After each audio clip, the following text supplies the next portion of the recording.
adliye nezaretine birlikte koydular.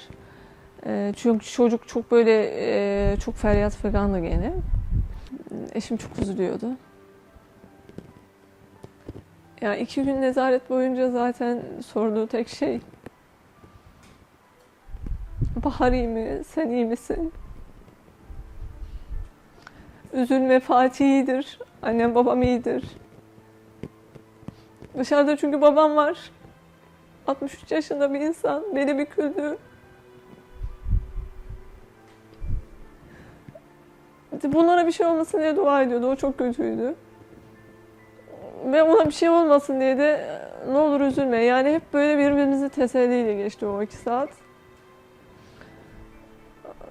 Sonra işte o 2 saat sonrasında bizi yukarıya çıkarttılar. Mahkeme salonuna çıkarttılar. Bahar kucağımda. Hakim bizim yüzümüze hiç bakmadı zaten. Sonra işte dedi şu suçlardan ötürü dedi yargılanıyorsun dedi. Ne söyleyeceksin dedi. Bu esnada çocuk kucağımda ama Bahar yani tabiri caizse kendini savunur gibi hakime bir şeyler söylemeye çalışıyor çocuk. Yani hani çocukça bir böyle şey konuşamıyor yani hani birkaç anne baba dede bunları söylüyor ama nasıl böyle çocuk kucağımda böyle hakime doğru atılıyor. Bir şeyler anlatmaya çalışıyor gibi çocuk. Hakim bizim yüzümüze hiç bakmadı ve bana sorduğu soru yani resmen eli şöyle kapalı bilgisayar ekranına bakıyor.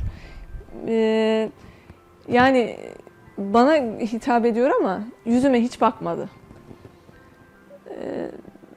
Sonra son söyleyeceğim şey var mı dedi. Ben sadece suçsuzum. Hiçbir şekilde darbeye karışmadım. Darbeyle hiçbir alakam yok. Tahliye mi talep ediyorum dedim. Sonra döndü işte katibe, işte tutukluluğuna vesaire, işte Karaman cezaevine gönderilmesine. Sonra çık dışarıya dedi. Çıktık dışarıya.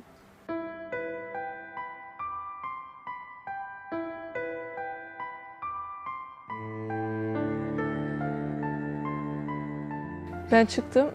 Ne oldu dedi. İyi olun tutukladılar dedim. Babam göçtü zaten. Babam oraya yığıldı. Hem ağlıyor hem kızım üzülme diyor. Yani o beni, ben onu teselli etmeye çalışıyorum.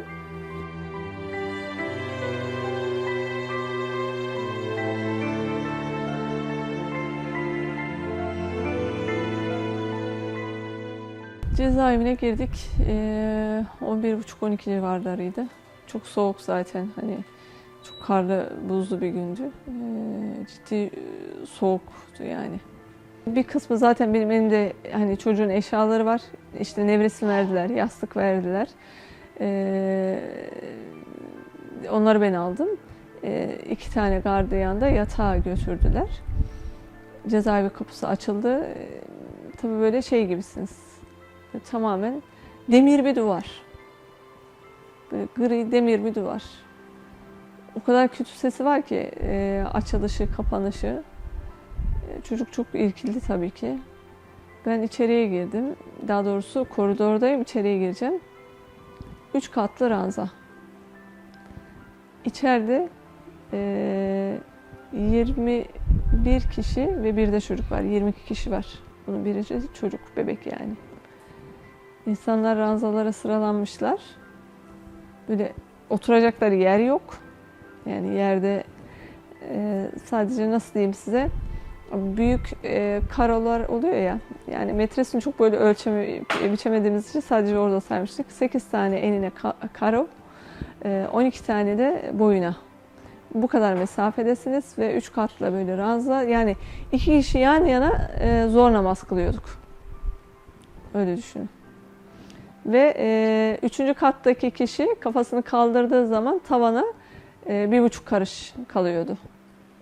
Böyle bir yer yani. Ve orası da zaten bu darbeden sonra işte tutuklanıp gönderiliyor.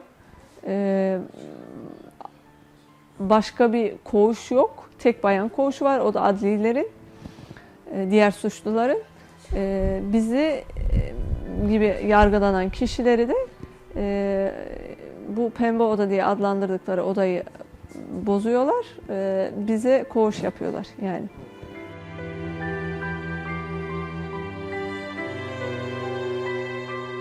İçeriye girdik. Önce bebeği aldılar. İşte geldiğinden zaten herkes işte yataklarını açmışlar. Böyle yani kimisi uyuyor, kimisi ayakta. Zaten kapı açılınca herkesin yüreği böyle hop ediyor. Yani gene kim geliyor acaba? Yani bayansınız ve aynı muameleyi gördüğünüz insanlar, suçsuz, günahsız. Oraya gitmişsiniz, hiçbir darbeyle hiçbir alakanız, ilginiz olmadığı halde aynı yaftayla orada bir sürü insan var ve her o demir kapı açıldığında yıkılıyorsunuz. Yani gene kim geldi? Daha bu nereye kadar gidecek? Sonra işte arkadaşlar aldılar, karnın aç mı? Yemek hazırladılar. Allah razı olsun. Biz hemen böyle çocuğu yatıracağım ama çocuk uyumuyor yani. Günlerdir zaten böyle yer değişikliği küçük çocuklarda bilirsiniz. Yani küçük çocuklarda bir yerden bir yere gittiğiniz zaman, bir gezmeye götürdüğünüz zaman bile çocukların dengesi alt üst oluyor. Bu çocuk nezarete gitmiş. Nezaretten cezaevine gelmiş. Yani çocuk böyle bir allak bullak yani. Uyandığı an çığlık çığlığa bağırıyor sadece. Ve havasız bir ortam düşünün. Yani çok daracık bir yerdesiniz. 24 kişinin nefesi. Tek cam, küçücük bir cam. Yani havasızsınız. Yani kışın eksilerdeyken bile o cam açık kalmak zorundaydı. Ve o camın altında da 2 bebek yatmak zorundaydı.